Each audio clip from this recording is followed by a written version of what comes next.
Hello. This video will be very different from the other videos I've made, however I hope you like it. Today I'll be talking about all the rides at Seaworld San Diego that have closed or been changed.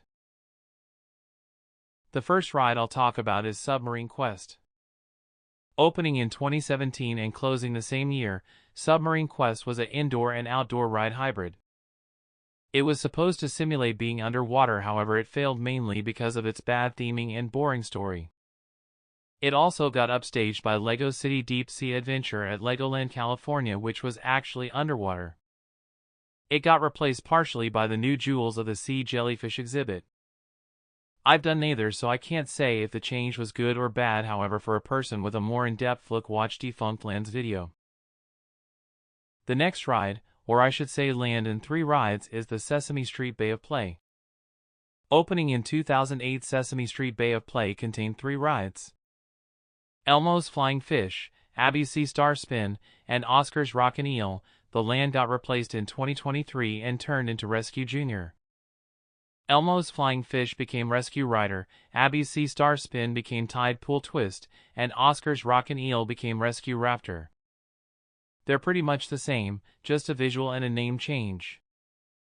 I personally like the original better, however that might be biased because I grew up on the original.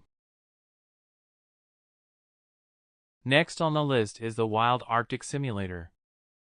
Opening in 1998 and closing in 2020, the Wild Arctic Simulator replaced Mission Bermuda Triangle and got replaced by Arctic Rescue. The Wild Arctic is inspired by John Franklin's 1845 Arctic expedition. I do like Arctic Rescue a lot more than the simulator, however the worst thing that SeaWorld did to the Wild Arctic building is get rid of the polar bears.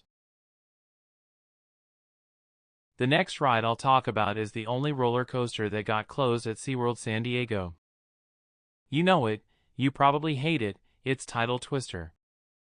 Opening in 2019, getting closed immediately after for refurbishments and being open for about a month in total and closing officially in 2023, Tidal Twister had a bumpy history.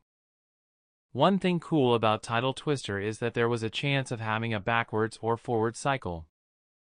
Right now Tidal Twister is a dirt lot next to the Bayside Amphitheater and there is nothing confirmed to be there yet. I brought this up earlier and now I'll talk about it. Mission Bermuda Triangle, opening in 1994 and closing in 1997 and getting replaced by Wild Arctic, one of the entries before this.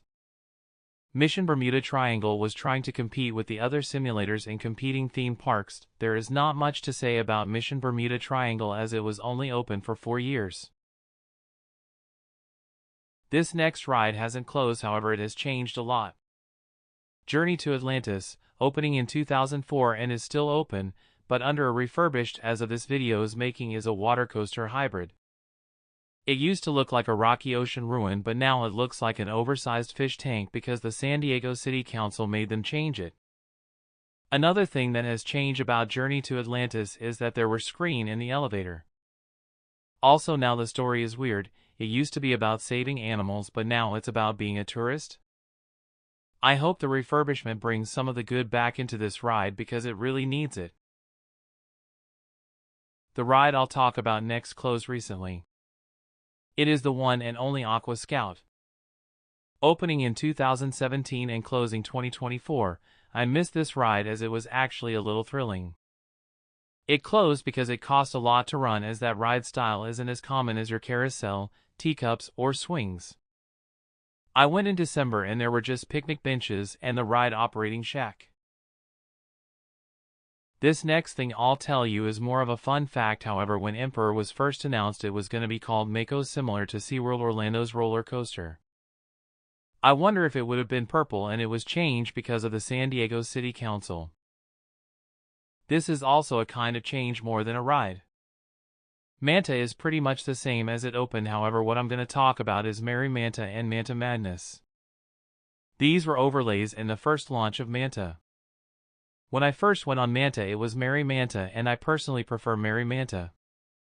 Nowadays the beginning is just decorated with holiday props and the music is the normal music. The next ride is the Bayside Skyride. Not much has changed, but from old footage it seems like the buckets are yellow, and according to Logride it was called the Seaworld Atlantis Skyride. This next ride is semi-lost media. The Richfield Hydrofoil Boat Ride or Seaworld Hydrofoil Boat Ride opened about 1971 and closed about 1989. You drove around Mission Bay and made a loop. There isn't much footage of the boat. Lastly, Sky Tower used to have a red cabin with the letters PSA on it. I hope you enjoyed this video as it differed from my usual videos, and I want to do more videos like it. Bye for now.